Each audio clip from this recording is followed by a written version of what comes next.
Olá, muito boa tarde. Obrigada a você que nos assiste do Brasil, de fora do Brasil, de qualquer lugar do mundo. Obrigada pelo seu carinho, pela sua audiência. É sempre um prazer ter você conosco, uma alegria entrar aí na sua casa. Nós te esperamos em todas as redes sociais da emissora que passam agora para você e também no nosso site, que é o www.hittv.com.br. Com ele você acompanha a nossa programação em tempo real, fica por dentro de tudo que está acontecendo. Eu te espero também sempre no meu Instagram, @JaqueStefano, com um pouquinho dos bastidores do programa ao vivo e do meu dia a dia, uma maneira para a gente interagir e ficar bem pertinho. E enquanto o programa acontece, você participa através do nosso WhatsApp, que é o 11 3337 5886. Hoje, no segundo bloco, a gente vai entender sobre transição menopausal. Se você tem alguma pergunta sobre esse assunto, já pode enviar para nós. O doutor Diogo Brum, que é ginecologista integrativo, vai esclarecer as nossas dúvidas sobre o tema.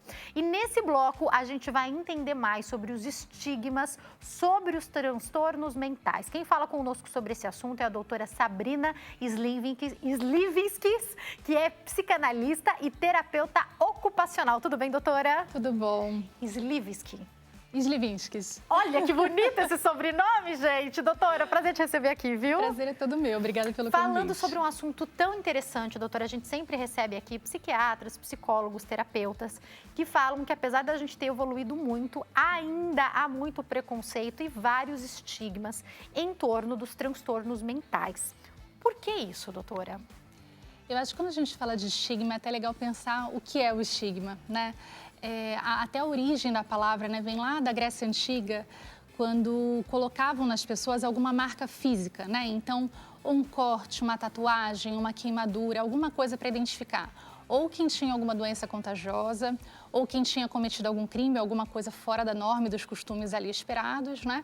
Ou ela era uma escrava. Então, essa marca já vinha para identificar as pessoas que eram segregadas, né? E isso vai passando ao longo do tempo e não fica mais numa marca física, mas ficam algumas marcas que ultrapassam o físico e vão para o invisível, vão para a subjetividade. E a saúde mental perpassa essa esfera, né? O Goffman, que é um sociólogo que fala muito da questão do estigma, ele fala que o estigma é um atributo extremamente depreciativo que fica para uma pessoa excluindo ela do seu grupo social e lhe tirando direitos, né, e privilégios. Então, na saúde mental, historicamente aqui no Brasil, as pessoas ficavam segregadas, né? Então, nos hospitais psiquiátricos, nos manicômios, o que fugia à norma, o que incomodava era colocado lá. Não para se tratar e para ter alta, mas só para ficar num lugar onde não incomodasse, né?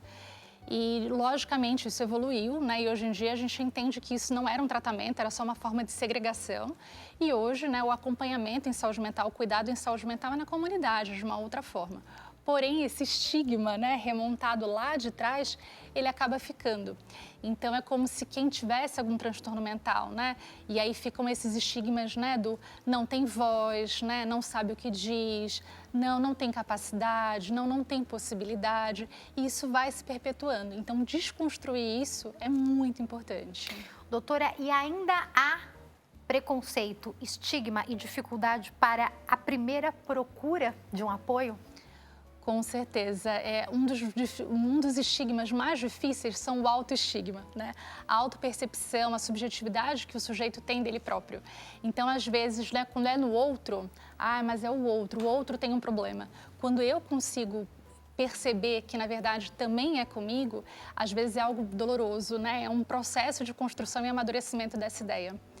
E é muito importante falar disso porque, né, hoje a gente tem 8 bilhões de pessoas no mundo e 1 bilhão dessas pessoas tem algum tipo de transtorno mental.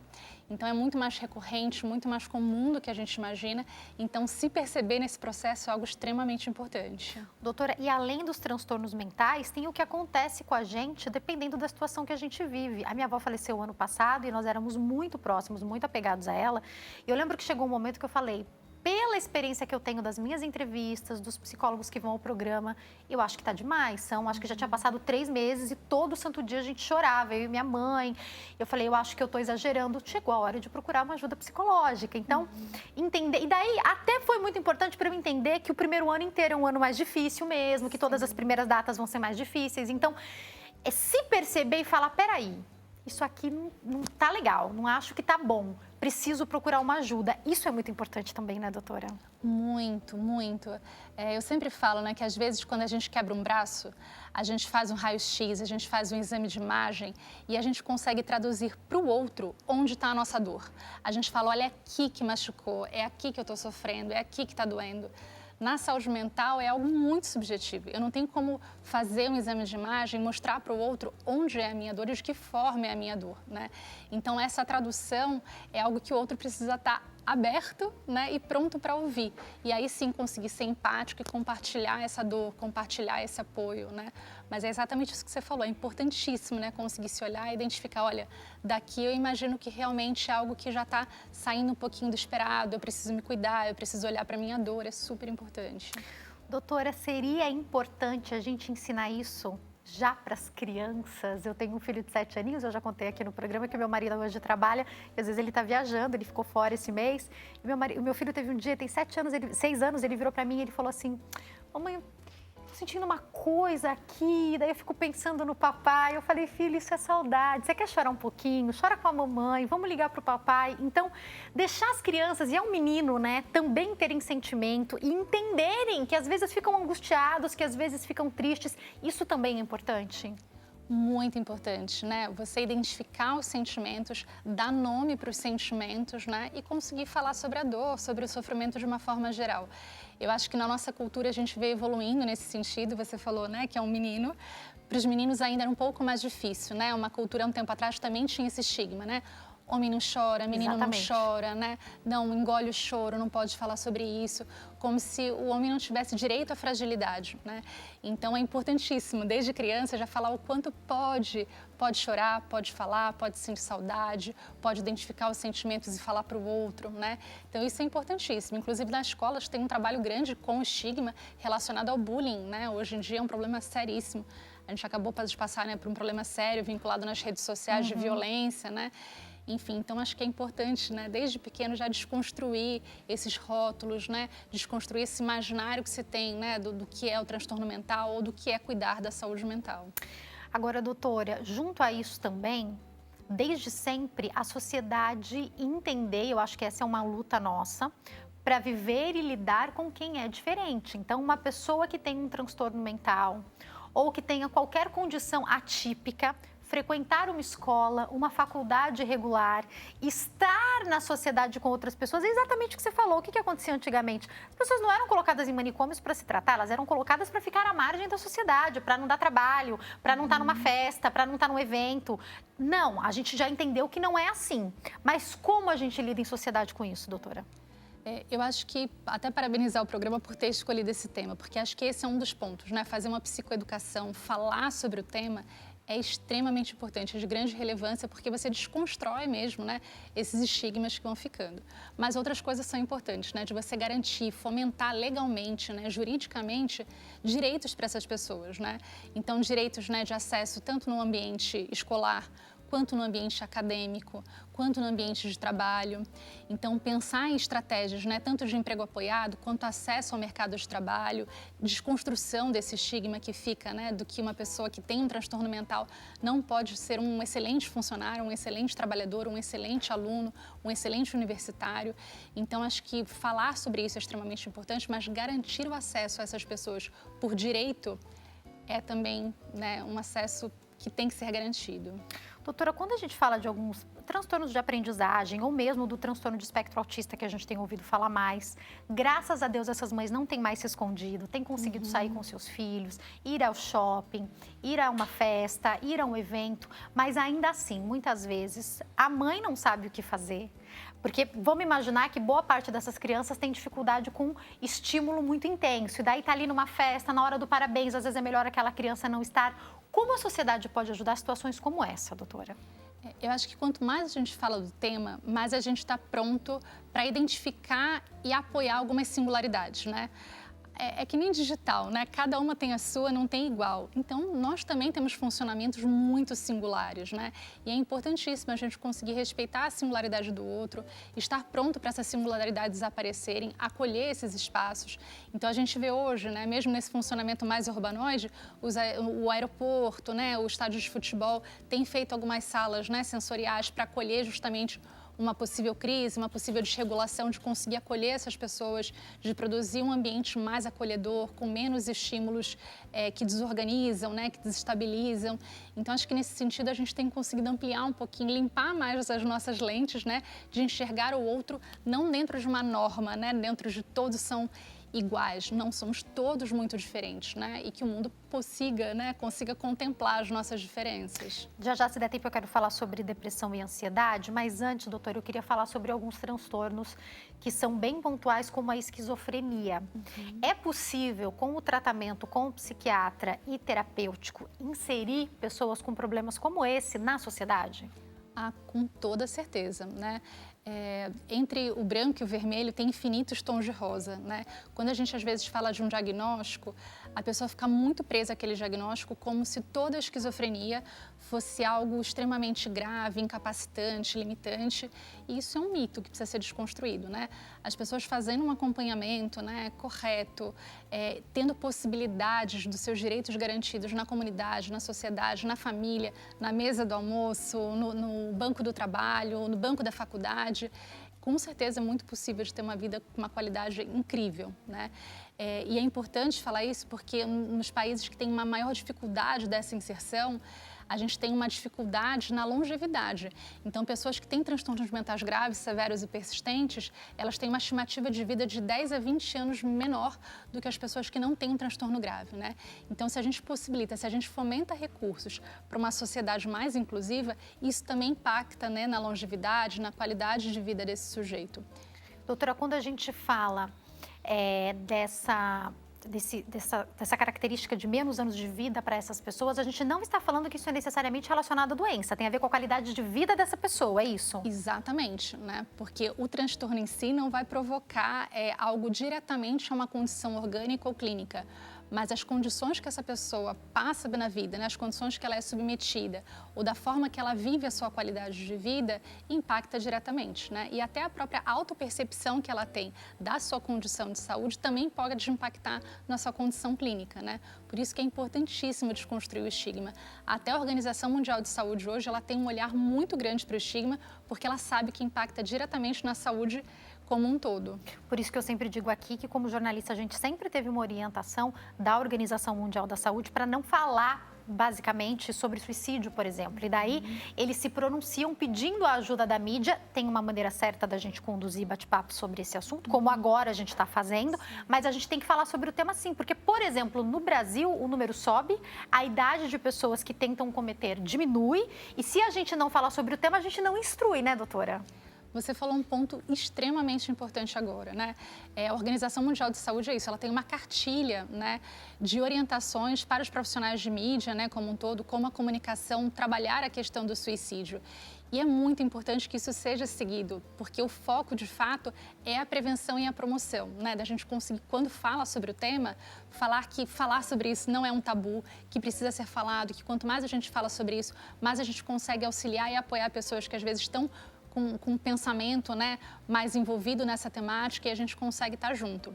O que não pode é justamente fazer contra as orientações, né? Porque às vezes faz de uma maneira muito irresponsável, não só os meios de comunicação, mas às vezes filmes, né, vão por um caminho que não é interessante, e aí pega os jovens de uma forma que também não instrui, não apoia, né? Só vai por um caminho que não vale a pena. Então, nesse sentido, a Organização Mundial de Saúde também nos dá esse aporte, esse contorno para a gente conduzir da melhor forma essa psicoeducação. Sabe que eu conversei uma vez com uma pessoa de um filme que tinha ficado super famoso, e que tem até uma cantora, e daí o cantor e o rapaz no final faz isso. E a minha amiga falou, não, eu tenho depressão, você vai assistir esse filme, isso me dá gatilho. Já, os próximos dela, os amigos falaram, não assista esse filme. E eu fiquei pensando, uau, é um filme, é uma ficção, mas se a gente não estiver atento com o que a gente consome, dependendo do transtorno que essa pessoa já tem, ou se ela está, por exemplo, em depressão, isso pode afetar, né, doutora?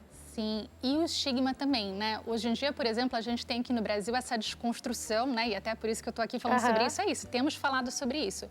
Mas isso não é uma realidade mundial, né? Hoje em dia, a gente ainda tem 21 países no mundo que criminalizam a tentativa de suicídio, Meu né? Deus! Então é isso, as pessoas já estão passando Não por se um olha como sofrimento... uma pessoa doente que precisa de amparo, né? De É acolhimento. isso. Então já está passando por um sofrimento psíquico, já não tem um aporte, né? Chegou a fazer uma tentativa e ainda tem uma criminalização em relação a isso. Então, o quanto isso impacta na pós-venção, né? Como que a gente pode pensar nisso depois, tanto para a pessoa quanto para os familiares, quanto para a sua rede de apoio, que sofrem também esse impacto. Então, o estigma é do comecinho, né? A importância dele é na semente mesmo, para conseguir, de fato, ter um campo fértil para cuidar, para promover a saúde mental. Doutora, quando a gente fala, por exemplo, de depressão, eu digo isso porque, infelizmente, o nosso país lidera rankings quando a gente fala em ansiedade e depressão.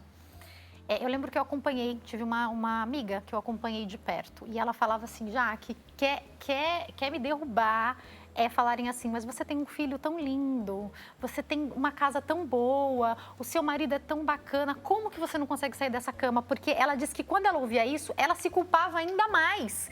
E aí ela se sentia ainda pior e aí que ela não conseguia levantar mesmo. Isso também tem a ver com estigma, doutora? Tem, com certeza, né?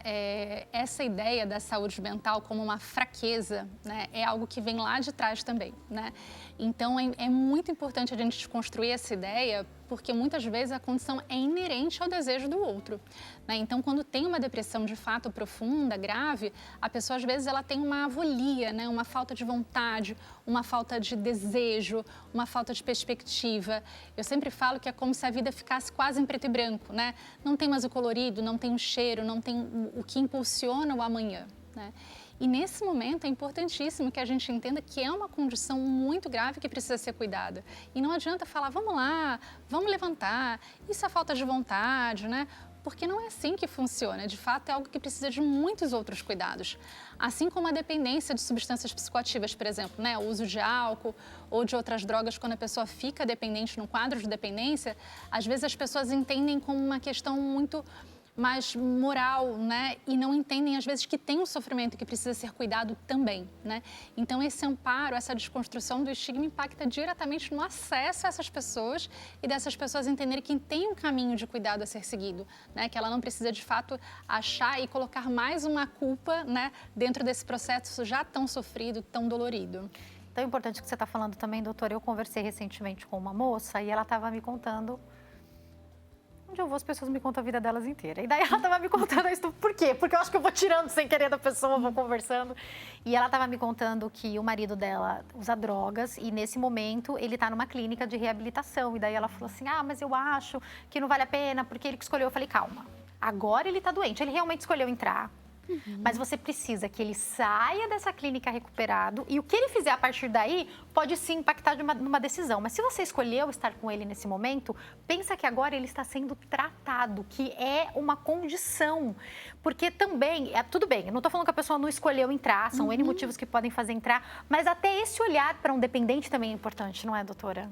Muito, porque senão a gente fica só achando que tem uma questão a ver só com o caráter, né? E tem essa ideia do uma vez dependente, para sempre dependente, né? Como se não fosse possível cuidar dessa condição. E é muito possível, a gente tem milhões de casos de sucesso, né? E às vezes é muito provocado por um estreitamento de repertório mesmo, né? A pessoa só identifica aquela única vinculação e única via de prazer e não consegue pensar em outras possibilidades. Às vezes porque já estava adoecida anteriormente, enfim, são inúmeros fatores. Então, acho que as pessoas acabam falando essas coisas porque você é acolhedora. E isso faz toda a diferença, né? Você acolher o outro. E para isso, a gente fala muito de escuta ativa, né? Você tem que ter uma escuta real e legítima para o sofrimento daquele sujeito. É diferente da pessoa estar falando, você fala, nossa, que difícil, e não acolher, né? Então, acho que quando as pessoas se abrem, é por isso, porque tem uma escuta ativa, um acolhimento, você olhar o outro pensando de que forma você pode apoiar e não de que forma você pode julgar, né? Acho que faz a diferença. Doutora, e eu quero que você agora dê para nós uma orientação. Se eu sou o pai, a mãe, o filho, a melhor amiga de alguém que eu vejo que não tá legal, essa pessoa tá diferente, Pode ser que ela está com alguns esquecimentos, pode ser que ela está muito irritada, pode ser que ela não sai mais, que ela está muito triste. Identifiquei qualquer comportamento atípico e acho que essa pessoa tem que procurar ajuda. Qual a melhor maneira de eu abordar essa pessoa, doutora? Eu acho que uma coisa que ajuda muito, né, é você ser empático.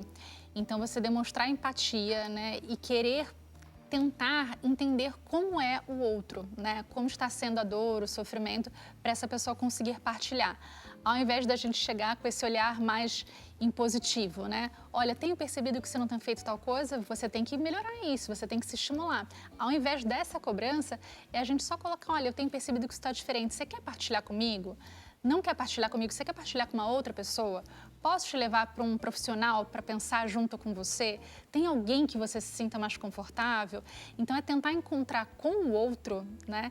Qual é a forma mais confortável, segura, acolhedora que essa pessoa vai conseguir traduzir essa dor? Porque às vezes nem traduzir é fácil, né? Doutora, e se a gente puder ter, eu acho que isso daí é o sonho da gente, né? O mundo ideal. Conhecer e ter sempre um psicólogo para indicar, um psicanalista, um terapeuta, ter alguém para indicar. Esses dias alguém me contou uma história e falou assim, aconteceu isso na minha família, pode ajudar? Eu falei, tem essa daqui que segue a linha tal, tem esse aqui que segue a linha tal. Se você quiser, eu ligo com você, tá aqui os números de telefone. Por quê? É lógico que é por conta do meu acesso, que eu entrevisto muitos aqui, mas se todos pudessem ter alguém para procurar, seria o mundo ideal, não seria, doutora? Com certeza. E é isso, as pessoas não têm vergonha de falar, né? Qual que é o seu gastro, qual que é o seu cardio, é verdade. Qual que é o seu ginecologista. É verdade. As pessoas partilham. Mas até o cirurgião plástico, as pessoas até contam, o cirurgião né? plástico. Agora, psiquiatra e psicanalista. As pessoas tendem a não falar, que isso é mais uma vez o reflexo do estigma, né? Do tabu, da psicofobia em relação a isso. Então, é muito importante a gente poder falar, olha, né? Faça um acompanhamento com terapeuta ocupacional, faça um acompanhamento com psiquiatra. Hoje em dia, estou em acompanhamento, passo com um psicanalista. É importante falar sobre isso. E é importante indicar uma rede de cuidados, né? Sem ter esse tabu. Assim como a gente tem gastrite, a gente tem depressão, a gente pode ter outras condições, né? Não tem uma diferença das nossas condições, né? Perfeito. A saúde está aí. Doutora, eu quero agora entrar num assunto, nos minutos finais do nosso bate-papo, que é muito importante, que é como tratar alguém, como a família pode acolher alguém após a tentativa de suicídio. Porque o que eu já vi de pais falando, ele não me deu sinais, ou ela não me deu sinais, eu nem imaginava. Alguns sinais talvez tenham sido dados e a gente não estava prestando atenção nesses sinais. Como a gente acolhe depois? Porque eu fico imaginando que esse pai, essa mãe, ou esse filho, esse amigo de alguém que tentou o suicídio, eu iria querer colocar dentro de uma redoma de vidro, ficar vigiando 24 horas por dia, mas a pessoa, ela tem que retomar a vida dela. O que fazer nesses primeiros momentos, doutora? Eu acho que uma coisa importante, né, é a gente trabalhar essa ideia também que, não, essa pessoa nunca faria isso, né? Tem tabu mesmo para falar sobre a questão do suicídio. Então, por exemplo, não se fala muito na questão do suicídio da infância, né? É um assunto quase tabu, não se fala como se não acontecesse e acontece. Assim como não fala da tentativa de suicídio do idoso, como se também não fizesse, né, e não pudesse falar. Então, assim, as pessoas são suscetíveis a adoecimentos psíquicos e são suscetíveis em algum momento pensar sobre a morte, desejar a morte ou planejar. Então, é muito importante estar junto, é como você falou, né, identificar os mínimos sinais. Não foi possível identificar, primeiro é importante que essa família também não se sinta culpada, né? Porque senão a gente desencadeia um outro gatilho para pessoas passarem por um processo semelhante de adoecimento. Então, primeiro essa família se confortar, entender que às vezes, de fato, é mais difícil de fazer essa identificação.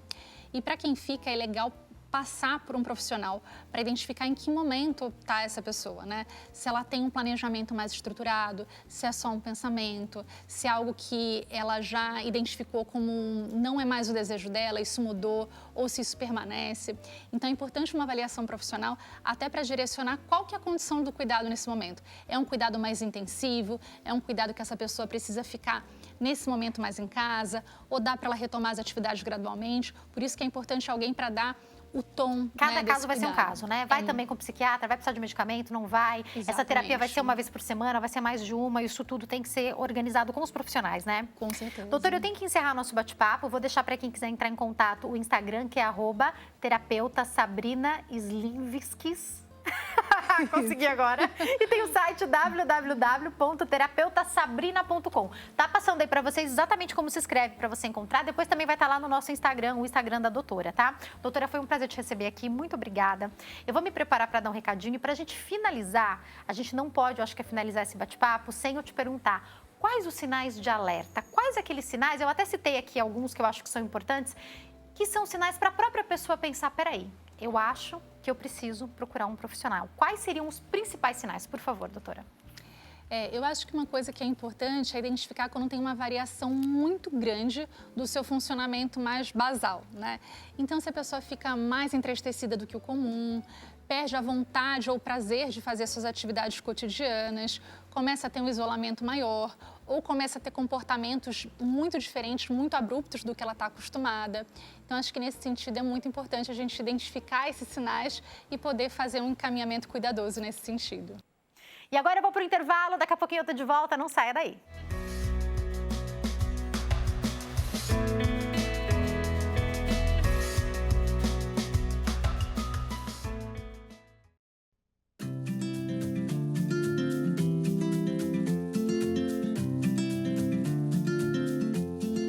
O nosso programa está de volta, esperando a sua participação nas nossas redes sociais, o Instagram, @nossoprograma, a fanpage facebook.com/nossopgm e o meu Instagram, @jackstefano. Enquanto o programa acontece, você deixa a sua pergunta através do nosso WhatsApp, que é o 11 3337 5886. Se você ficar envergonhada, quiser fazer sua pergunta sem se revelar, não tem problema, não precisa dar seu nome. A gente vai falar sobre transição menopausal. Eu estou recebendo aqui o doutor Diogo Brum, que é ginecologista integrativo. Doutor, muito obrigada por ter vindo, um prazer te receber aqui. Eu que agradeço. Doutor, assim como a gente falou agora há pouco sobre transtornos mentais, ainda tem alguns estigmas em torno da menopausa, doutor? Pois é. Até brinquei, se as meninas não quiserem se identificar. Pois é, a gente sabe que ainda existe um tabu em relação a esse assunto especificamente dito, e esse tabu ainda tem alguns estigmas, como a doutora Sabrina falou, e os quais a gente ainda tem que orientar muitas pacientes, porque existem alguns conceitos passados em relação a algumas contraindicações da reposição hormonal, por exemplo, que é realizado nessa fase, né? Os quais bloqueiam um pouco, né? Mas a gente sabe que essa transição é um período qual impacta muito na vida das mulheres, né? E principalmente hoje em dia, que as mulheres têm um ritmo de trabalho e elas começam a atingir uma performance qual coincide com o período, né, de transição, que a gente sabe que vai mais ou menos, se inicia entre os 35 e 40 anos. Lá né? vem esses médicos que vêm no programa me contar a realidade.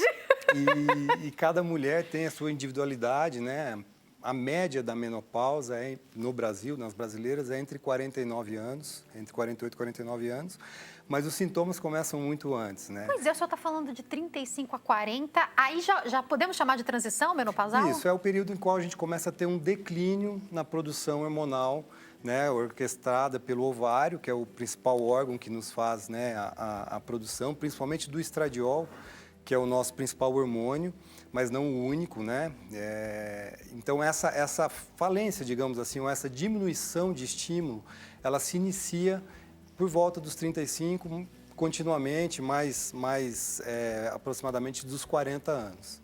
Doutor, eu vou te fazer a pergunta que todas as suas pacientes devem te fazer, ou quase todas. Dá para engravidar na transição? Sim, com certeza tem como engravidar. A gente sabe que as mulheres, por que a gente tem talvez essa dúvida de se dá para engravidar na transição? Porque a mulher, ela nasce com um número específico de folículos ovarianos, que são o que a gente vai ter como uma reserva para poder engravidar. Com o passar dos anos, essa reserva, todo o ciclo menstrual, a gente vai, né, a mulher Pensa vai que a gente vai perdendo. perdendo, né? Exatamente. E assim, essa perda depende não necessariamente só do ciclo, mas da vida que a mulher escolhe, né, em relação a cuidados, alimentação, a cuidados de vida no geral. Se você tem uma vida mais desregrada, digamos assim, consequentemente você vai ter um processo mais rápido de envelhecimento. Mas respondendo o que você me perguntou, então o problema eventual de você engravidar nesse período é que você vai ter óvulos mais velhos, então você aumenta um pouco a chance eventual de você ter algum erro ou alguma malformação na gestação, né? E você também vai ter uma maior dificuldade, muitas vezes, de engravidar pela qualidade, digamos assim, desse óvulo. Mas é possível? Sim. Né? A gente sabe que ela vai ovular normalmente, né? Apesar da gente ter uma queda. Né? A queda então, se a gente está falando que ainda falta pelo menos uns 10 anos ovulando, o senhor está me explicando que talvez a qualidade já não é tão boa, porque estamos mais velhas, portanto, ele também está mais velho, é isso, exatamente, né? Exatamente. É progressivo, tá? A gente vai perdendo e como a gente já construiu, digamos assim, esses ovos lá dentro da barriga na gestação, desde aquela época você já tem. E com o passar do... É literalmente a vida inteira. Exatamente. Agora, doutor, eu tenho uma dúvida. A mulher que utiliza anticoncepcional de maneira contínua e, portanto, não menstrua sempre, sim, ela preserva esses óvulos? Não, ela não preserva. Na verdade, ela não ovula, porém, isso não é uma maneira de você preservar os óvulos, entendeu? Senão a gente falar, vou tomar... Vai ser para todas as mulheres, vão fazer alguma coisa assim, isso, né? é uma dúvida frequente, mas isso não é uma forma de preservar, não é tão linear esse raciocínio. Então, existem explicações mais... Mas para a gente entender de uma maneira geral, não é assim que funciona. E vai envelhecer do mesmo jeito também, né? Ainda que na verdade, né? O anticoncepcional também vai trazer até outras complicações com o uso contínuo a longo prazo. Mas não é especificamente baseado nisso que vai acelerar, por exemplo, a transição menopausal. Perfeito. A transição menopausal ela é importante, por quê? Porque muitos dos sintomas e sinais acontecem e as pessoas acham que é normal. Por exemplo? Né? Então, assim, a mulher começa a ter mais dificuldade de concentração, começa a ter mais distúrbios de humor, irritabilidade, dificuldade, às vezes, de concentração, queda de cabelo. Coisas inespecíficas podem acontecer e ela fica achando que aquilo é normal. E muito ainda tem o preconceito de que às vezes procura um profissional para orientar em relação a isso. Não, isso faz parte da sua vida, você está muito estressada, a sua profissão te leva a ter esses sinais, sintomas, e isso não é normal. A gente tem que ter a empatia, como a doutora Sabrina falou, em vários sintomas e sinais, e tentar enquadrar a paciente, né, nesse período de vida e saber que isso é uma coisa que vai acontecer.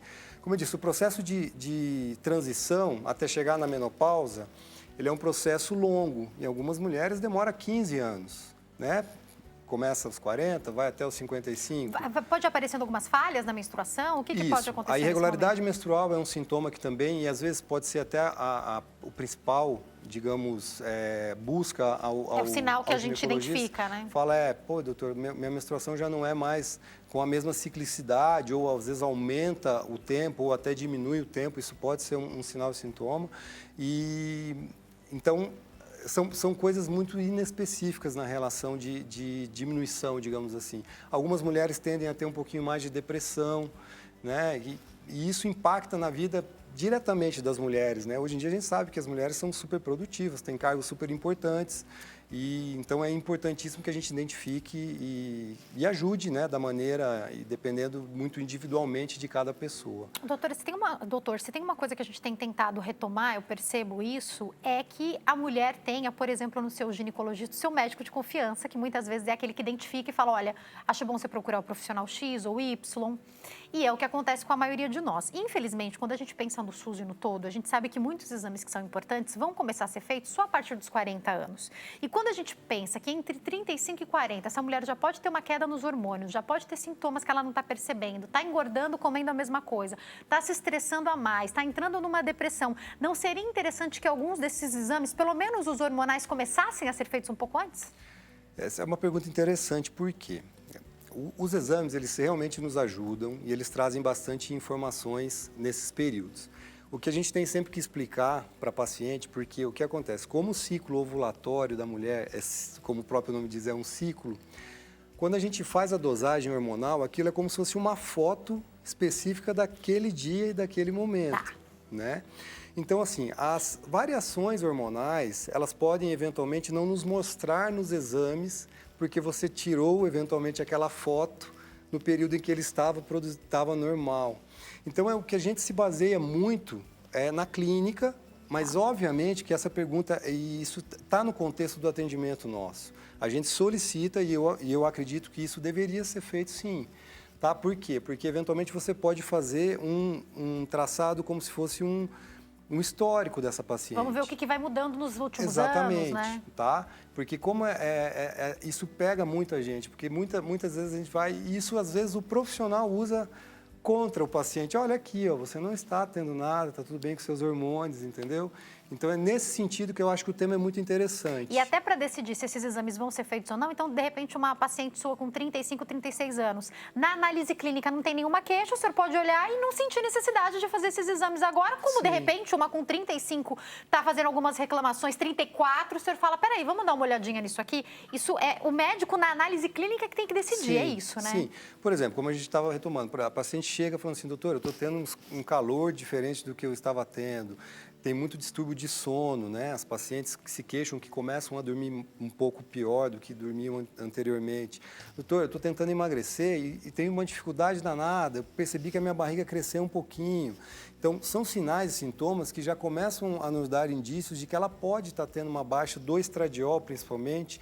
A gente sabe que na transição a gente sempre tem o primeiro declínio da progesterona, né, que é um hormônio produzido na segunda fase do ciclo. Mas o estradiol também começa a ter essa queda. E esses sinais e sintomas têm muitas características que a gente consegue associar e já pensar que isso possa estar acontecendo.